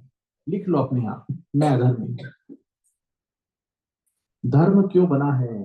अरे भगवान को ना देखोगे तो तुम भगवान कैसे बनो? हम कैसे सॉफ्टवेयर इंजीनियर कैसे बनते हैं? हम देखते हैं कि दूसरे लोग सॉफ्टवेयर इंजीनियर कैसे बने, उनकी लाइफ कैसी है, तो हम में जागृति होती कि मैं भी सॉफ्टवेयर इंजीनियर बनूंगा। डॉक्टर को देखकर डॉक्टर बनने की इच्छा पैदा होती, कोई जन्म से इच्छा नहीं हो गई कि बचपन में बोलता था ये कि जन्म लेने के बाद डॉक्टर बनना है। उसको प्रेरणा दी जाती है, बताया जाता है डॉक्टर का मतलब क्या होता है, तो इच्छा जागृत होती है। भगवान का मतलब जानेंगे तो भगवान बनने का प्रयास करेंगे, भगवान का मतलब नहीं जानेंगे तो भगवान बनने का कभी प्रयास नहीं कर सकते, कभी नहीं कर सकते। इसी प्रकार से हमारा चलता रहेगा संसार। धर्म करने के लिए देव की पूजा, देव की भक्ति, देव की आराधना, देव की मान्यता, और देव के द्वारा जो कहे गई बात है उसको अपने जीवन में मानना, विश्वास करना। यदि हमारे अनंत भगवान ने कहा है रात्रि भोजन नहीं करना चाहिए, यदि अरिहंत भगवान ने कहा है कि हिंसा, झूठ, चोरी, परिग्रह, कुशील से दूर रहना चाहिए, यदि अरिहंत भगवान ने कहा है कि मध्य मास, मधु से दूर रहना चाहिए, तो आपको दूर रहना चाहिए। भगवान की भक्ति उसी को कहते हैं कि जिस प्रकार भगवान की पूजा करते हैं तो बस भगवान के, जैसे मालिक बॉस को माना है तो हर बात बॉस की पाली जाती है। तो यही कहना चाहूंगा, आप अपने जीवन का दूसरा वाला जो जीवन है, इस जीवन का आप बॉस को मालिक मान लें, उसकी हर बात पर अमल करें। एक दूसरा वाला जीवन है, उसका बॉस अब अपना भगवान बना लें, भगवान को अपना बॉस बना लें। दूसरी वाली लाइफ का, जिस लाइफ का आपकी न माँ से संबंध है, न पिता से संबंध है, न घर से संबंध है, न किसी से संबंध है, वो लाइफ केवल और आपकी अपनी है। उसका अच्छा आपका अपना है, उसका बुरा आपका अच्छा अपना, आपका अपना है। चोट लग जाती है, माँ डॉक्टर के पास ले जाती है, मलहम करा देती है, पट्टी करा देती है, ड्रेसिंग करा देती है। वो चोट शरीर को लगी तो माँ ने करा दिया, लेकिन ये दूसरी लाइफ की चोट है, वो उसकी ड्रेसिंग कोई दुनिया में नहीं करा सकता। उसके जिम्मेवार आप हैं और आप ही रहेंगे। उस ड्रेसिंग को, उस चोट को, उस हर्ट को दूर करना है, आप स्वयं करेंगे। और वो सब कुछ होता है धर्म से। हमको भगवान की भक्ति के लिए हमेशा अग्रसर रहना चाहिए। हमारे बच्चों को, हमारे युवाओं को धर्म के लिए हमेशा उत्साह में रहना चाहिए। जागृति रहना चाहिए। जो जिस धर्म में जन्म लिया है वो उस धर्म को पाले। आप जैन धर्म में जन्म लिए हैं तो आपका कर्तव्य कि आप अपने अनंत भगवान की भक्ति करें। आपको कहीं और नहीं जाना है। आपके पास आपके भगवान है, आपके पास आपकी देव है, आपके पास आपके जिन मंदिर हैं। ऐसे भगवान की भक्ति करें, भक्तामृत के पाठ पढ़ें, नमोकार मंत्र को रोज सुबह उठकर पढ़ें, रात को जब सोएं तो नमोकार मंत्र पढ़ें। जीवन में ध्यान रख लें, बिल्कुल कागज की तरह, मतलब पत्थर पर लकीर खींचने की तरह अपने आप पर लिख लें, खोद लें अपने मन पर सारी बात कि मेरा मैं ही देखभाल करने वाला हूं, कोई दूसरा नहीं। तो आपको चेतना आ जाएगी। आपकी परवाह जब आपको ही करनी है एहसास हो जाएगा। ये वाली परवाह नहीं है, सेकंड लाइफ की बात चल रही है, आत्मा की बात चल रही है, शरीर की बात नहीं चल रही। तो आपको एहसास हो जाएगा कि मुझे अपनी आत्मा का ख्याल रखने के लिए सुबह नमोकार मंत्र पढ़ें, रात को पढ़ें, जब मौका हो। यहाँ पे तो बड़ी समस्या का जीवन है कि रोज टाइम नहीं होता है, मंदिर जा नहीं पाते लोग, दूरियां बहुत हैं। और मुझे पता लगा है कि आपके नॉर्थ कैरोलिना में या कैरी में तो मंदिर नहीं है।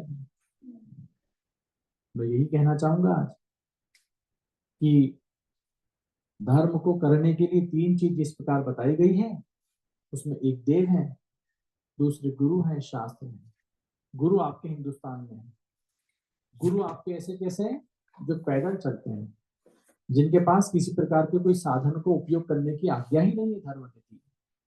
सोचो ऐसे भी लोग हैं, कितने लकीर के फकीर कि धर्म ने कहा कि नहीं निर्वस्त्र होना है तो निर्वस्त्र हो गए। और हम जैसे रात्रि में भोजन क्यों करें, क्यों ना करें, हम रात्रि में भोजन करने के लिए तर्क कर रहे हैं, घर में बैठकर कुतर्क कर रहे हैं, माता पिता को तंग कर रहे हैं। कि वो जमाना था जब लाइट नहीं होती थी, घास फूस के घर हुआ करते थे, तब जीव आ जाते थे।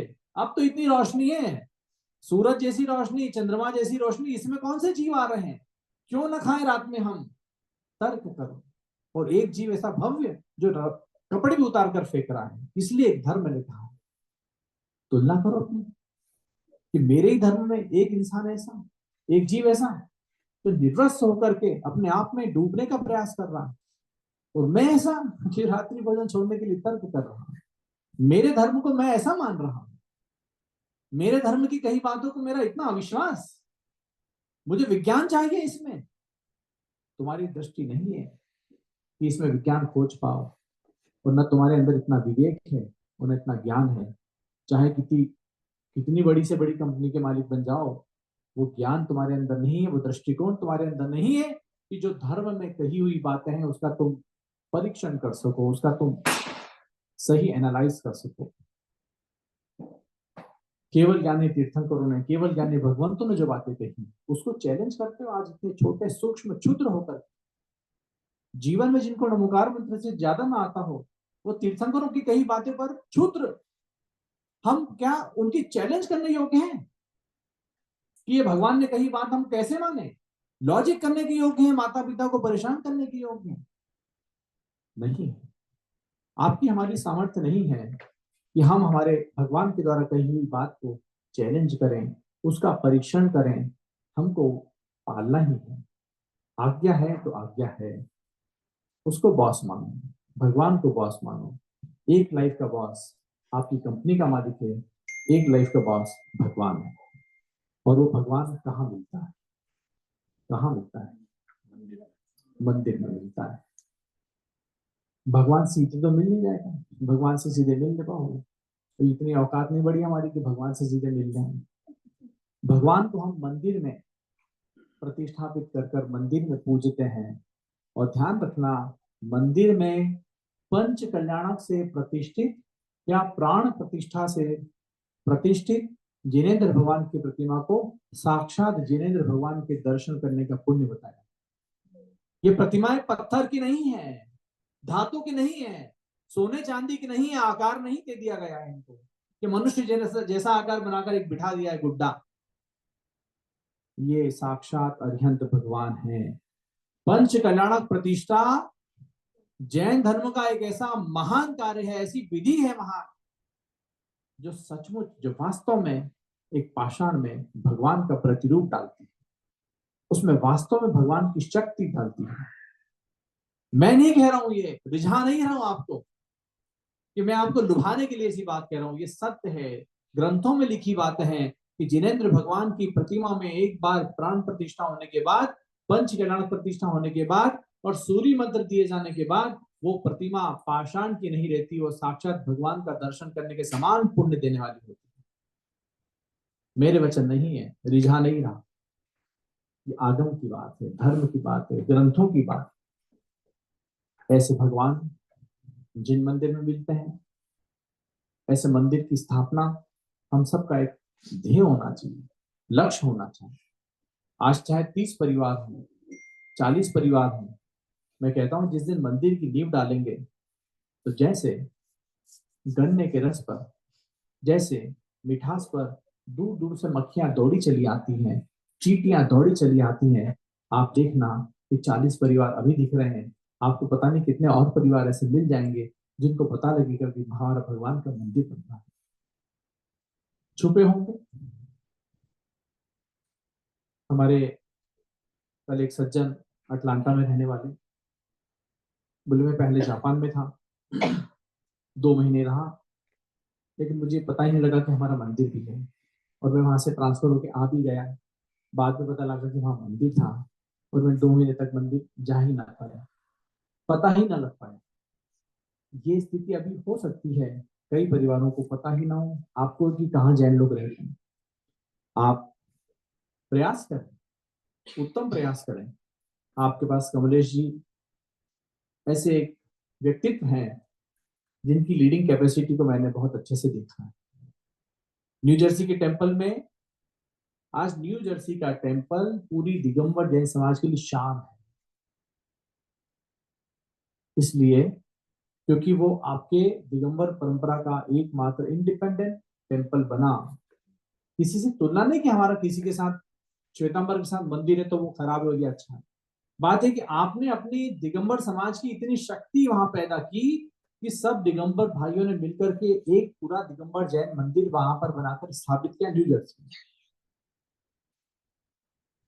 ऐसा जिन मंदिर जो हमारे दिगंबरत्व की शान है, विदेश में जहां चिंतामणि पार्श्वनाथ भगवान आप सबको वहीं से बैठकर आशीर्वाद प्रदान करते हैं, ऐसे जिन मंदिर की संभाल करने के लिए ऐसे योग्य इंसानों की भी जरूरत होती है।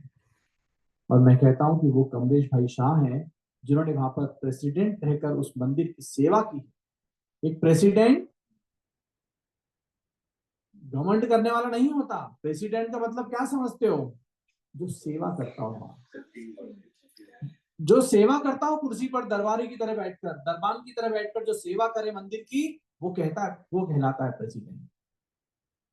एक व्यक्ति के अंदर उतनी सामर्थ्य होना चाहिए कि मैं पूरी समाज की हर बात सुनूंगा भी, समझूंगा भी और उनकी सेवा भी करूंगा। उसके पास चाबियां हैं, इसका मतलब वो मालिक नहीं है उस मंदिर का, उस मंदिर का सेवक होता है। और जो अपनी सच्ची सेवा जितने अच्छे से निभाता है वो उतना अच्छा प्रेसिडेंट कहा जाता है।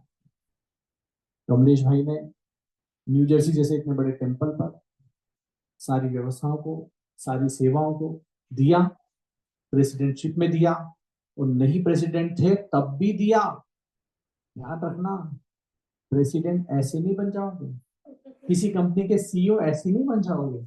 20 साल मेहनत करोगे तब कोई एक मौका आएगा जब किसी टॉप पोजीशन पे पहुंच पाओ।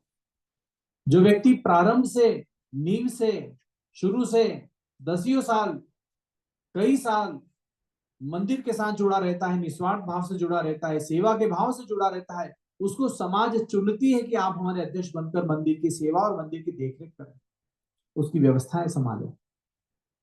किसी का चेहरा देखकर नहीं प्रेसिडेंट बनाया जाता है कि ये सब करोड़पति है, या ये सुंदर है, या ये बड़ा अच्छा दिख रहा है, इसको बना दो। ऐसा नहीं होता है। जो सेवा करता है, जो लगातार अपना समय देता है, दूर दूर से आते हो आप लोग, आप तो जानते हो कितनी दूरियां होती हैं, बावजूद उसके सारी दूरियों को नजदीकियों में बदलकर हमारे कमलेश भाई, नितिन भाई, आज वहां पर विजय भाई हैं जो अध्यक्ष हैं, विजय शाह, सनत भाई हैं जो आज हमारे जूम में भी उपस्थित हैं, और भी यहाँ की टीम है पूरी न्यू जर्सी की।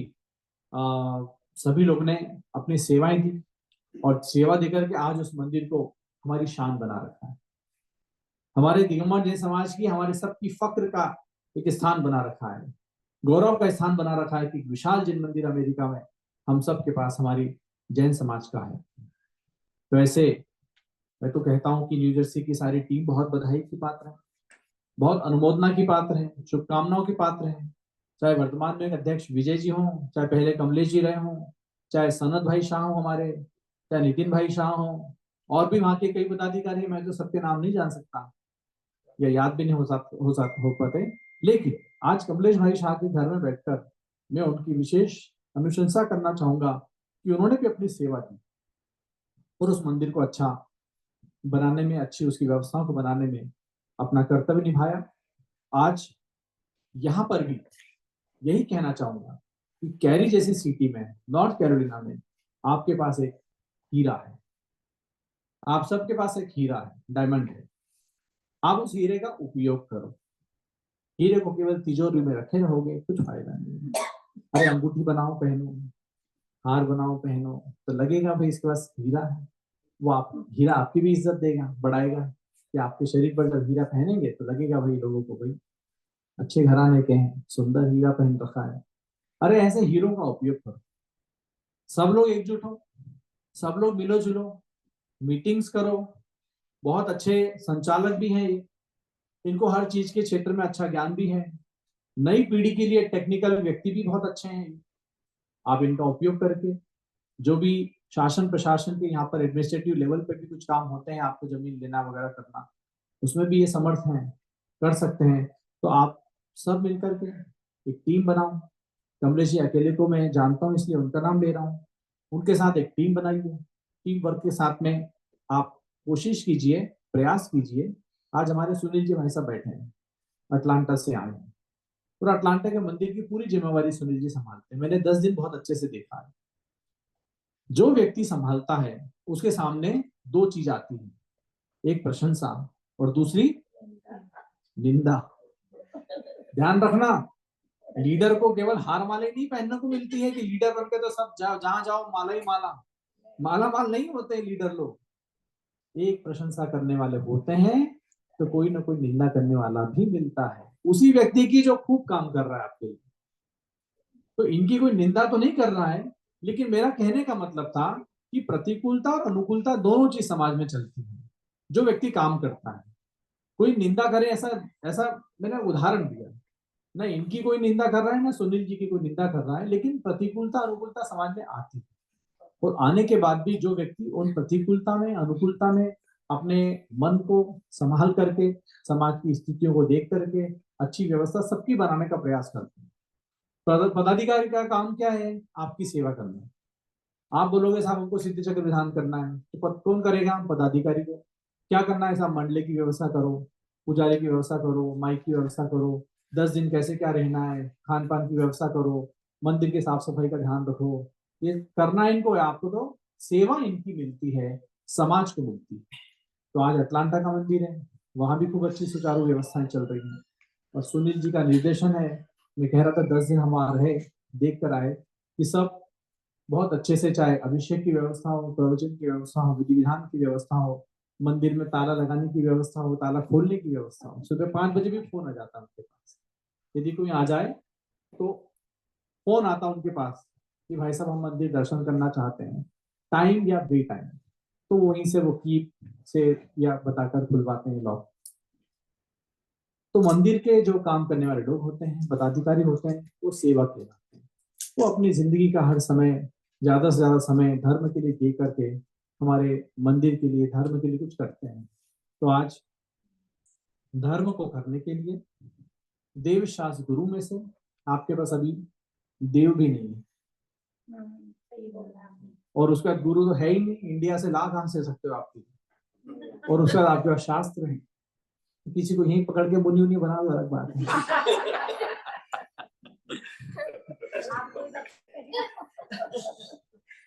तो गुरु हो जाएंगे, लेकिन अभी तो नहीं है, आपको हरदम पालना पड़ेगा। और तीसरा जो है शास्त्र है। नहीं, मैं मुनि बनाने आ जाऊंगा, कोई यार बने तो विधि विधि सीख के माता जी से तो देव की स्थापना करें। गुरु आपके पास आ नहीं सकते, तो टीवी के माध्यम से, पारस चैनल के माध्यम से गुरुओं का दर्शन करें, उनकी उपासना करें, उनके प्रवचन सुने, इतना हम टीवी के माध्यम से कर लें। और अभी तो हम देव भी टीवी के माध्यम से चला रहे हैं। इतना ऐसा काम नाजुक वाला ना चलाएं कि टीवी पे ही चलता रह जाए। और तीसरा जो है, आपके पास शास्त्र है। 3 चीज है, इन 3 चीजों की आराधना, पूजा, उनकी उपासना, शास्त्रों का पठन पाठन, ये हमारे जीवन में अत्यंत आवश्यक है। तो धर्म करने के लिए देव शास्त्र गुरु 3 साधन चाहिए। जैसे आपको बताया था कि आपको अपना अच्छा जीवन करने के लिए, आजीविका चलाने के लिए नौकरी और व्यापार साधन चाहिए। धर्म करने के लिए देव शास्त्र गुरु चाहिए, और देव के लिए आपको एक मंदिर चाहिए। आप आशीर्वाद देके जाइए कि जल्दी मंदिर हो। तो निश्चित रूप से शुभकामना हम बिल्कुल भाते हैं कि हमारे कैरी में, नॉर्थ कैरोलिना में एक जिन मंदिर बने। और ध्यान रखना, जिन मंदिर केवल उनके लिए फलीभूत नहीं है कि जो दर्शन कर रहे हैं अंदर जाकर के। जिन मंदिर एक ऐसा महिमाशाली स्तंभ है, एक स्मारक है, जो जिन मंदिर जहां बनता है वहां के आसपास दूर दराज तक रहने वाले लोग सुख शांति की प्राप्ति करते हैं। वो जैन हो ना हो, पूजते हो ना पूजते हो, नमस्कार करते हो ना करते हो, जैन धर्म हमेशा उपकारी धर्म है, किसी का अपकार नहीं करता। जैन धर्म में जिनेंद्र भगवान की प्रतिमा आप पूजते हो, दर्शन करने जाते हो तो भी सुख है। और यदि मान लो कई लोग हैं जो महीनों ना जाते हो तो भी सुखी तो है उसके पास। जिनेंद्र भगवान उसका अपकार करने नहीं आ रहे कि तू मेरे दर्शन करने नहीं आता है तो चल मैं तेरा धन घटा देता हूँ, तेरी नौकरी हटवा देता हूँ, ऐसे नहीं करते। ऐसे जिनेंद्र भगवान का स्थापना हो, जिन मंदिर बने, उसकी नींव के लिए अपनी मीटिंग करें हमारे कमलेश भाई के साथ आप लोग, और मीटिंग करके एक अच्छी आपकी फॉर्म बने, कमेटी बने, जो जिस योग्य हो। मैंने कमलेश भाई का नाम लिया, लेकिन कोई योग्य हो, टेक्निकल हो, कोई हो जमीन देखने वाला हो, कोई हो फंड रेज करने वाला हो, जिसके पास जिस प्रकार की योग्यता है, सब लोग अपनी अपनी योग्यता के साथ मिले जुले एक साथ, और सब अपनी अपनी योग्यता का उपयोग करें। न कोई छोटा होता है न कोई बड़ा होता है, सब समानता के भाव के साथ खूब अच्छे प्रयास करें कि हम किस प्रकार अपने कैरी में जिनेंद्र भगवान को ला सकें। तो ऐसे मंगल शुभकामनाओं के साथ मैं, समय भी पूरा ही हो गया है, तो शुभकामना देते हुए आप सब लोगों को केवल एक ही लाइन में, हमारे विशेष रूप से बच्चे बैठे हैं, मेरी सारी दृष्टि आज बच्चों पे थी, और कारण उसका यही था कि हमारे बच्चे धर्म से जुड़ना, धर्म का अर्थ समझें, धर्म क्या चीज है उसको समझें, धर्म को पालन करें, धर्म को पालन पहले करें, उसके बाद उसके अर्थ को जानने का प्रयास करें। पहले अर्थ को ना जाने कि बाद में पालन करेंगे, ऐसा जीवन में कभी उल्टा स्टेप न रखें। जीवन में हमेशा अच्छाइयों की तरफ पहले बढ़े, उन अच्छाइयों से फायदा क्या होने वाला है इस पे ना जाए। आप अच्छे बने, जैसे हम अच्छा इंसान बनते हैं। मैं देखता हूँ यहाँ पर अमेरिका में बड़ी पोलाइटनेस रहती है, एक दूसरे में बताते हैं कि अमेरिकन ऐसे हैं वैसे हैं, मतलब अनजान भी होगा तो हाय हेलो ऐसे है बाय कुछ तो भी करते हैं, लेकिन प्रेम रखते हैं आपस में, एक दूसरे का कोई ऐसा गलत भाव नहीं रखते हैं। मैं कहता हूँ जब अच्छाइयों के बीच में आप रहते हैं, अच्छाइयाँ जब आप अपने जीवन में इस प्रकार की अपनाते हैं, तो धर्म के साथ धर्म रूपी अच्छाइयों को भी अपने जीवन में लाएं। यदि आप चाहते हैं कि मुझे आगे भी सुख की प्राप्ति हो, और ये भी थॉट रखना हमेशा कि मरना है तो मरने के बाद दोबारा कहीं जाना जरूर है। यही नहीं है कि बस खत्म हो गया यही काम, जो है वो आज और कल तक ही, ऐसा नहीं है। मरण आयु पूरी होने के बाद कहीं ना कहीं आपको फिर जन्म लेना है, और जो फिर जन्म लेने का स्थान है वो स्थान उत्तम हो, अच्छा हो, ऐसे ही माता पिता जैसा मिले, कोई घर बार या देव गति मिले, उसके लिए आज धर्म किया जाता है। तो ऐसे धर्म को हम करें, नमोकार महामंत्र पर विश्वास रखें, नमोकार महामंत्र का उच्चारण करें। सभी लोग कुछ न कुछ जिन मंदिर निर्माण के लिए प्रयास करें, और प्रयास करने के साथ में हम 5 मिनट में या 2 मिनट में इतना भी कहना चाहूंगा कि हमको इस समय अयोध्या से आने का मिला मौका। हमारे भाई सब बैठे थे, शायद चले गए वो। अयोध्या की चर्चा हो रही थी। अयोध्या हमारे जैन धर्म की बहुत महत्वपूर्ण भूमि है, बहुत पायस लैंड है। यदि इस संसार का, इस युग का पहला जिन मंदिर कहीं बना है, पहला जिन मंदिर जो आप बनाना चाहते हो, यदि पहला जिन मंदिर कहीं बना है तो अयोध्या में बना है। अयोध्या में जिन मंदिर निर्माण का शुभारंभ इस युग में हुआ है। जिन मंदिर निर्माण तो अनादिकालीन परंपरा, लेकिन इस युग में भोग भूमि के समाप्त होने के बाद कर्म भूमि में सर्वप्रथम 5 जिन मंदिरों के निर्माण, 5 अयोध्या के 4 कॉर्नर पर और एक बीच में, ऐसे 5 जिन मंदिर के निर्माण अयोध्या में सबसे पहले इंद्र की आज्ञा से धनकुबेर द्वारा किए गए। नगरी की रचना की गई। आप देखते हैं कितनी सुंदर नगरी है साहब हमारी अमेरिका की, कैरी की। तो ये जो सुंदर नगरी की रचना है, पहली बार इस युग में अयोध्या में हुई। ये तो आप लोगों ने बसा दी है। वो रचना देवों के द्वारा बसाई गई, इंद्रों के द्वारा बसाई गई। और इंद्रों के द्वारा बसाई गई रचना का तो क्या कहना होगा, जब आज ये हमें इतनी सुंदर लग रही है। इंद्रों के द्वारा बसाई रचना तो कितनी सुंदर हो। अरे भाई ये आपके ये जो लटक रहे हैं ना, क्या बोलते हैं इनको, तोरण द्वार वगैरह, ये बल्ब, ये तोरणदार तो अभी आपकी कांच के और पता नहीं प्लास्टिक के किस प्रकार के बने, वो रत्नों के तोरण द्वार हुआ करते थे। एक हीरा खरीद कर हम बड़े खुश हो जाते हैं कि अंगूठी में बनाकर पहने। रत्नों के तोरण द्वार घर सजे रहते थे। हीरों से तो घरों की रोशनियां हो जाया करती थी, मंदिरों की रोशनी हो जाया करती थी। ऐसे दिव्य रचना का उद्घाटन सबसे पहले अयोध्या में, जिन मंदिर का निर्माण हुआ। मैं कहता हूं ऐसी अयोध्या तीर्थ भूमि, उसका एक नाम शाश्वत तीर्थ भूमि है। शाश्वत का मतलब इटर्नल प्लेस, जो कभी नष्ट नहीं होता। इस सृष्टि पर सब कुछ नष्ट होगा, ध्यान रखना। सृष्टि पर सब कुछ नष्ट होगा। कब तक अपने आप को और कितना अपने आप को बचाओगे। अच्छे कर्म करोगे तो कहीं स्वर्ग गति में जाकर के बैठ सकते हैं, वरना इस धरती पर तो सब कुछ नष्ट होगा। पंचम काल का अंत सब कुछ नष्ट करेगा। लेकिन अयोध्या ऐसी तीर्थ भूमि है जो कभी नष्ट नहीं होगी, इसलिए अयोध्या को शाश्वत कहा गया है। इसलिए अयोध्या की इंपॉर्टेंस, ब्रह्मांड में केवल 2 भूमि हैं, एक समेत शिखर जी और एक शाश्वत तीर्थ अयोध्या। इन दोनों भूमियों को, दोनों तीर्थों को शाश्वत की संज्ञा दी गई है, इटर्नल प्लेस कहा गया है। ये तीर्थ कभी भी नष्ट नहीं होते, अजर अमर रहते। ऐसे शाश्वत तीर्थ अयोध्या में जब इंडिया आए, एक बार दर्शन करने जरूर आए। एक बार बंदे जो कोई, और आगे, एक बार बंदे जो कोई ताके या ताही नरक पशु गति नहीं होई। एक बार बंदे जो, कहाँ के लिए कहा गया है? हाँ, और शिखर जी क्या है, क्यों कहा गया? शाश्वत तीर्थ है। तो माता जी अयोध्या भी वैसे ही शाश्वत तीर्थ। शाश्वत तीर्थ के लिए कही गई संज्ञा, शाश्वत तीर्थ के लिए कही गई लाइन, शाश्वत तीर्थ के लिए कहा गया सिद्धांत, शाश्वत तीर्थ की वंदना के लिए कहा गया पुण्य।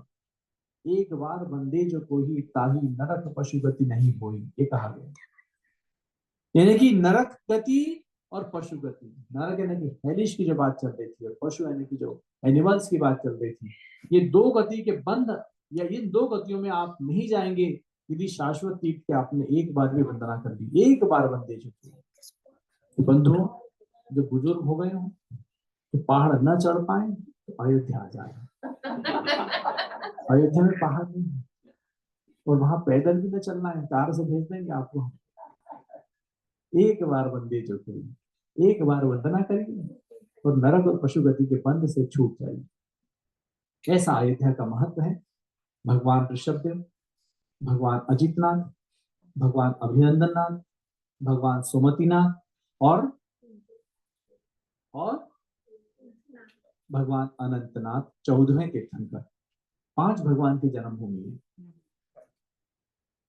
जिन भगवान बाहुबली के अभिषेक के लिए होड़ लगाते हैं हम लोग श्रवण बेलगोला में कि बेंगलोर जा रहा हूं मैं, 12 साल में एक बार अभिषेक होता है, मैंने टिकट करा लिया है, उन भगवान बाहुबली का जन्म अयोध्या में हुआ है। ध्यान रखें,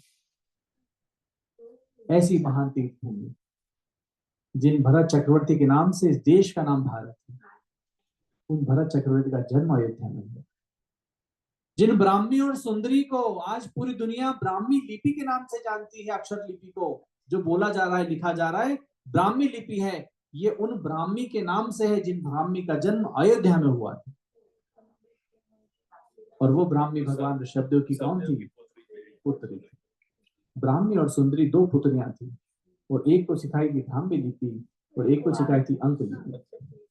ब्राह्मी लिपि का जहां जन्म हुआ, जहां ब्राह्मी, वो अयोध्या, जहां ब्राह्मी का जन्म हुआ, जहां 1 2 3 4 गणित की रचना हुई, गणित का शुभारंभ हुआ, वो अयोध्या तीर्थ भूमि है। पता नहीं कितने इतिहासों से। और शाश्वत कहने का मतलब क्या है, ये भी ध्यान रखो।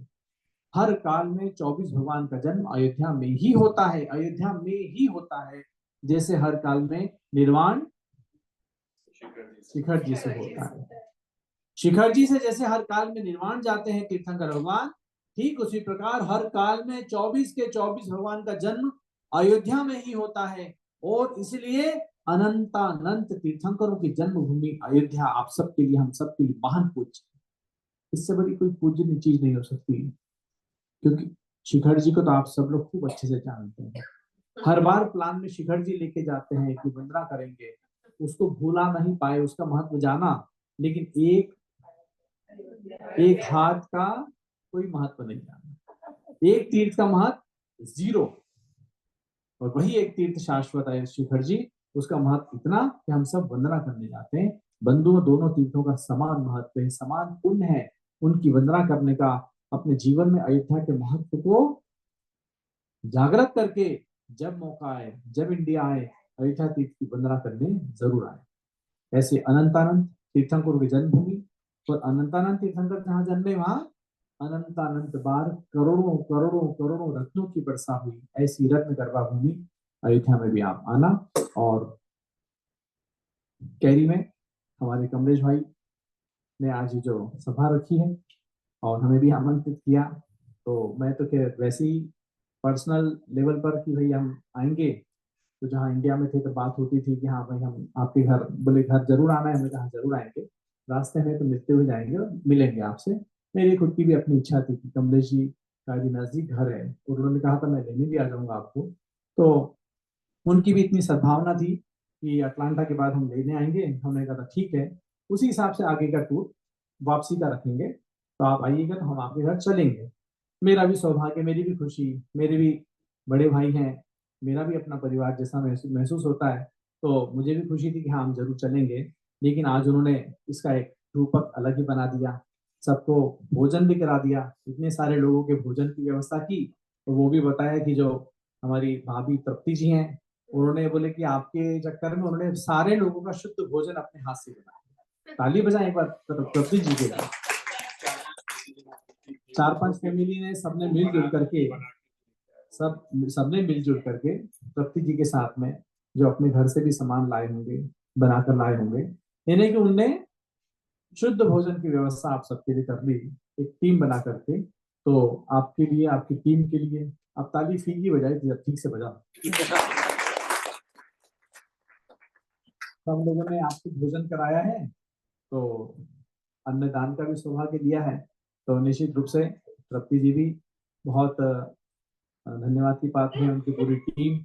और आज जो ऑर्गेनाइज कर लिया आपने, उसके लिए कमलेश भाई जी और आप सब लोग आए हैं, आपको भी बहुत बहुत धन्यवाद और आभार। और मैं इस अवसर पर हमारे कमलेश भाई जी को इंडिया से, अयोध्या से कुछ माता जी के आशीर्वाद स्वरूप यहाँ प्रतीक चिन्ह लाए हैं, वो मैं देना चाहूंगा कि आपके घर में रहे वो चीज, और आपके सबके मंगलकारी हो, और यहाँ पर जितनी समाज है, जितने घर हैं, उनके लिए भी मंगलकारी हो, और आपके जिन मंदिर के निर्माण की भी कार्य में सफलता मिले।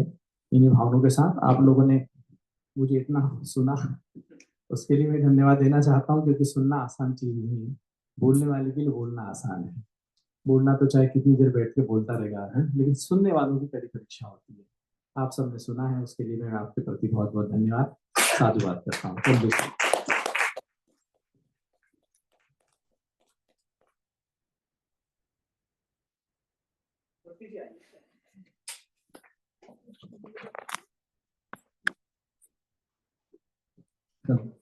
ये भगवान ऋषभदेव के चरण है, जो रत्नों से बने हुए चरण है।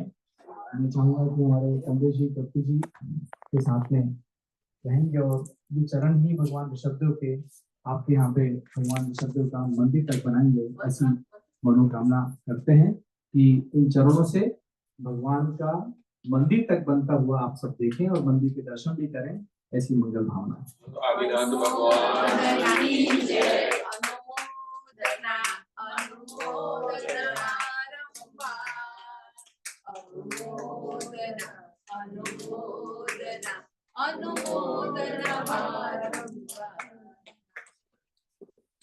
आशीर्वाद से मिले और हमको भी भावना रहे। और ये एक पूज्य ज्ञानमती माता जी के चरण भी आपके पास रहें और उनका भी आशीर्वाद फलीभूत हो, ऐसी बड़ी मंगल कामना।